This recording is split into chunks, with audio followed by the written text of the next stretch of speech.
Hello students, I am Arvind Kumar, PhD Physics from Suraj School, Rewari. Today we will start the second unit of 12th Physics, that is current electricity. In second unit, basically 3 chapters are there.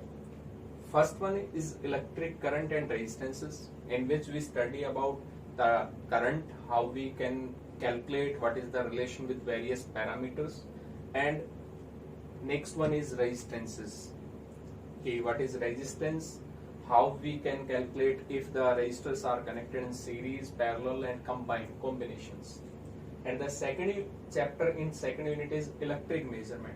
Here we will study some basic devices to measure the electric current and potential differences. Such measurement are carried by the potentiometer, Wheatstone bridge, meter bridge. Okay. The third chapter of second unit is heating effect of current. If a current is passed through a wire, then it will heat it up. In a simple language, we can say that if in our households a current is passed through a conductor, then it slightly heated up. But if we will consider the geyser or heater, then the same current pass through that device and it will generate heat more and more. So what is the basic concept of generating heating effect due to current? In this chapter we will start the heating effect of current. In this second chapter about the measurements of electric current, and in first chapter we will study the current and resistances. So first of all, our mind starts thinking about that the unit name is current, electricity. What is electric current? So first question arises in our mind is what is electric current?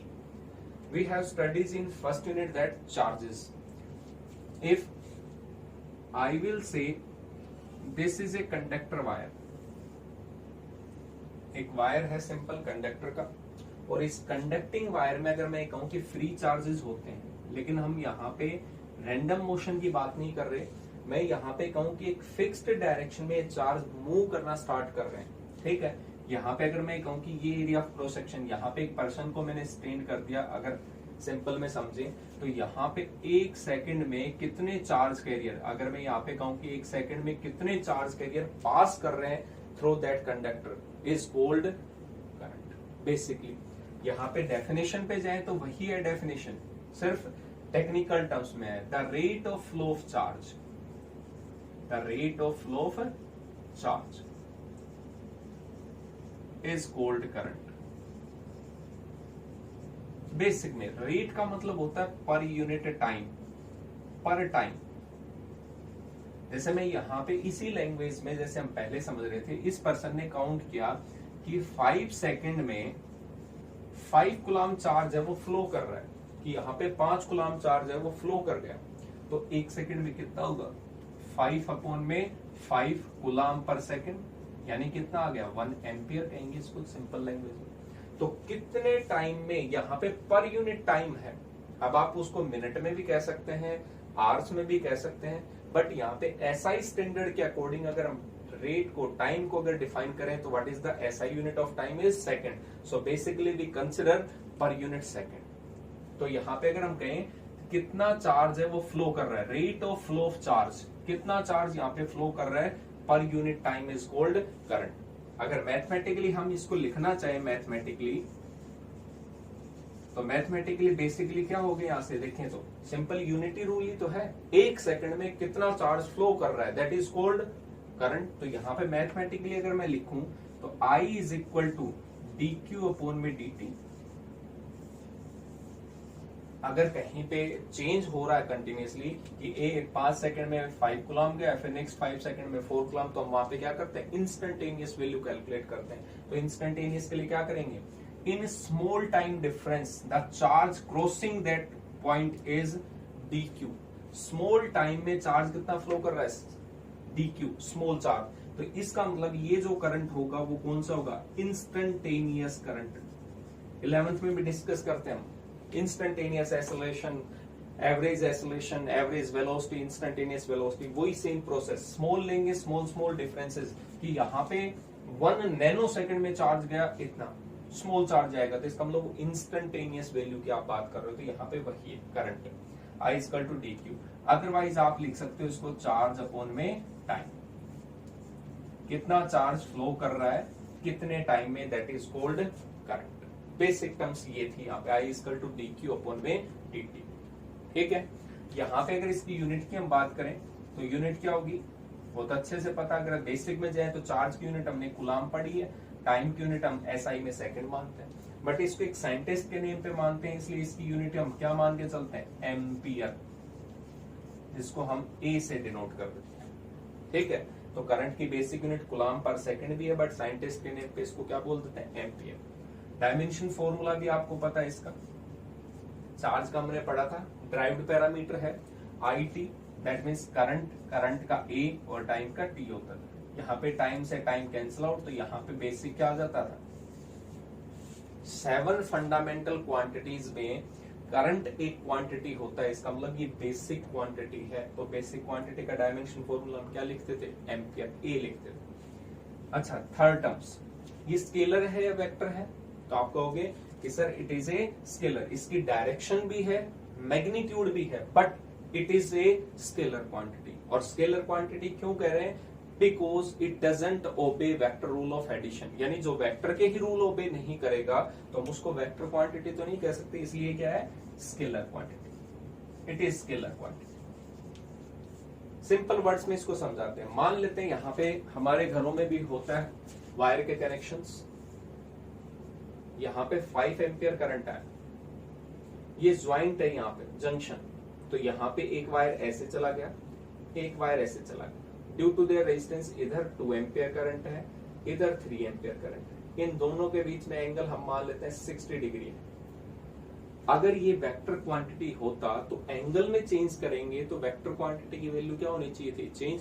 तो यहाँ पे हम ये भी कह सकते हैं 5 ampere था, मैंने इस वायर को ऐसे कर दिया और इस वायर को ऐसे, अब दोनों के बीच में एंगल जो है वो 180 डिग्री है, फिर भी रेजिस्टेंस सेम था, तो अब भी करंट इसमें 2 एम्पियर जा रहा है, इसमें 3, यानी एंगल में चेंज करने से करंट की वैल्यू पे कोई इफेक्ट नहीं हो रहा, that means current is a scalar quantity. या हम ये कहें कि वेक्टर रूल ऑफ एडिशन को ओबे नहीं कर रहा, एंगल में चेंज करते थे तो 2 क्वांटिटी का आपको फॉर्मूला पता था, √a² + b² + 2ab cos theta, theta change होना चाहिए तो रिजल्टेंट चेंज होना चाहिए, but there is no effect. Okay, तो it is a scalar quantity. Next, what is the types of current, type क्या होंगे इसके, basically types of current,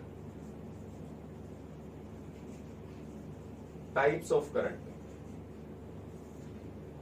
first one is AC and second one is DC. इसको अगर full form में देखें तो this current is called alternating current, alternating, alternating. अगर इसकी मीनिंग पे थोड़ा जाए, ध्यान से देखें अल्टरनेटिंग पे, तो जो कंटिन्यूअसली अपनी वैल्यू को क्या कर रहा हो, चेंज कर रहा हो, पोलैरिटी को क्या कर रहा हो, चेंज कर रहा हो, अल्टरनेट, कभी पॉजिटिव कभी नेगेटिव, जो पोलैरिटी को चेंज कर रहा हो उस करंट को हम क्या नाम देते हैं, बेसिकली अल्टरनेटिंग करंट। यहाँ पे डी मतलब क्या था, डायरेक्ट करंट, डायरेक्ट मतलब बेसिकली हम कह सकते हैं कि डायरेक्ट, जैसे बुलेट है वो कहीं पे सीधी लगी तो हम कहेंगे डायरेक्ट लगी है, तो इसका मतलब वहां पे क्या है, उसकी पोलैरिटी वगैरह में कोई चेंजेस नहीं आ रहे। यहाँ पे इसके बेसिक टर्म्स पे जाए तो इसका वाई एक्सिस पे मैं करंट को रिप्रेजेंट कर रहा हूँ, एक्स एक्सिस पे टाइम के रेस्पेक्ट में देख रहे हैं कि 1 सेकंड पे करंट की वैल्यू कितनी थी, 2 सेकंड पे कितनी है, 3 सेकंड 4 सेकंड पे कितनी है। तो यहाँ पे जब हम ग्राफ बनाते तो अल्टरनेटिंग करंट का क्या आता है, यहाँ पे मैग्नीट्यूड, यहाँ पे 0 सेकंड पे करंट की वैल्यू थी, 1 सेकंड पे हमने देखा तो यहाँ पे करंट की वैल्यू अलग है, 2 सेकंड पे देख रहे हैं तो अलग थी, 3 सेकंड पे अलग, 4th पे ये पोलैरिटी चेंज होगी। इसका मतलब मैग्नीट्यूड कंटिन्यूअसली चेंज हो रहा है, पोलैरिटी पीरियोडिकली क्या हो रही है, यहाँ पे चेंज हो रही है।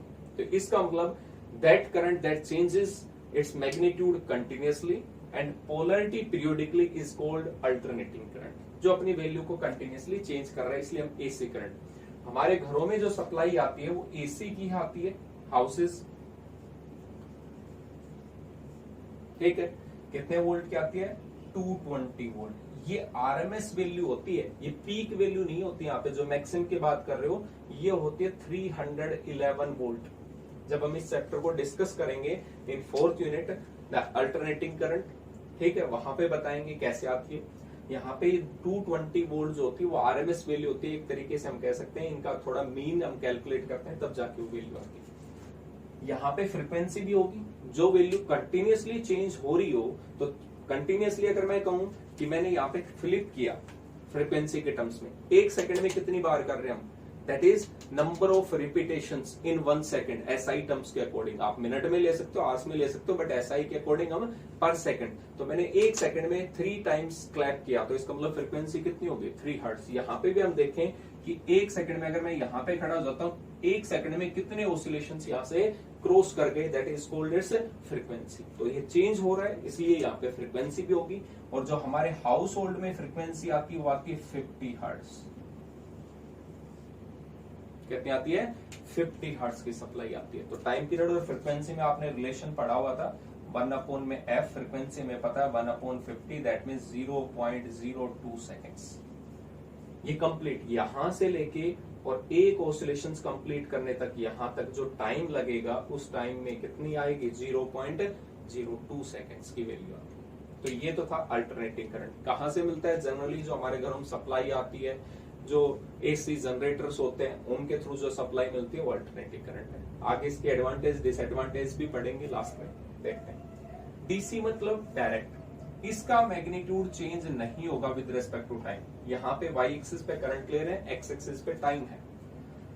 टाइम जितना यहाँ पे हमने सप्लाई देखा कि मान लेते हैं 5 एम्पियर सप्लाई आ रही, तो आप उसको 1 सेकंड पे देखोगे तब भी 5 एम्पियर, 3 सेकंड, 4 सेकंड, 5 सेकंड सभी पे देखेंगे तो इसका मैग्नीट्यूड कितना रहेगा, 5 सेकंड रहेगा। That is called direct current. ये कहां से मिलेगा हमें, जो सेल्स होती हैं, बैटरीज होती हैं, वहां से हमें डायरेक्ट करंट मिलता है, वहां से उसकी वैल्यू में फ्लक्चुएशन नहीं हो रहा। ये हमने देखा होगा कि कोई सेल अगर हम अपनी वॉल क्लॉक में डाल लें तो वहां पे उसके वोल्टेज कम, करंट कम ज्यादा के चांसेस नहीं होते, वो फ्रिक्वेंटली अपने आप ही सेम कांस्टेंट सप्लाई से चलता रहता है। जबकि हमारे घरों में आपने बल्ब की इंटेंसिटी को देखा होगा, कई बार ज्यादा होती है, कई बार कम। तो इसका मतलब ये फ्लक्चुएशन हो सकती है, लेकिन डायरेक्ट करंट में फ्लक्चुएशन नहीं आती, जो हमें बैटरी वगैरह से सप्लाई होता है। सेल्स एंड बैटरीज, इन्वर्टर की बैटरी जो होती है वो भी होती है, लेकिन जो इन्वर्टर डिवाइसेस लगा होता है वो कन्वर्ट करता है। जब बैटरी चार्ज कर रहा होगा तो हम सप्लाई तो इन्वर्टर में एसी की देते हैं, बट जब वो बैटरी के पास जाता है तो इन्वर्टर जो डिवाइस होती है वो एसी को डीसी में कन्वर्ट करता है। जब हमारे घर में लाइट चली जाती है तो बैटरी से वापस एक्सट्रैक्ट करता है, तो बैटरी जो डीसी सप्लाई दे रहा है उसको वापस एसी में कन्वर्ट करके हमें प्रोवाइड करता है। तब हमारे हाउस होल्ड अप्लायंसेस जो है वो इफेक्टिवली वर्क करते हैं। तो यहाँ पे ये बेसिक टर्म्स थे, क्लियर हुआ। डीसी को हम स्टोर करवा सकते हैं, एसी को हम स्टोर नहीं करवा सकते। इसलिए एसी जो हमारे घरों में आती है वो कंटिन्यूअसली सप्लाई चलती रहती है, वहां पे बंद भी उसी टाइम पे रही होगी और हमें सप्लाई भी उसी टाइम पे हो रही होगी। एसी को स्टोर नहीं कर सकते, डीसी को स्टोर कर सकते हैं, क्योंकि ये बेसिकली हमें केमिकल एनर्जी से प्रोवाइड होता है। Okay, in next video we will discuss the next point, that is drift velocity, the important topic. Okay, thank you.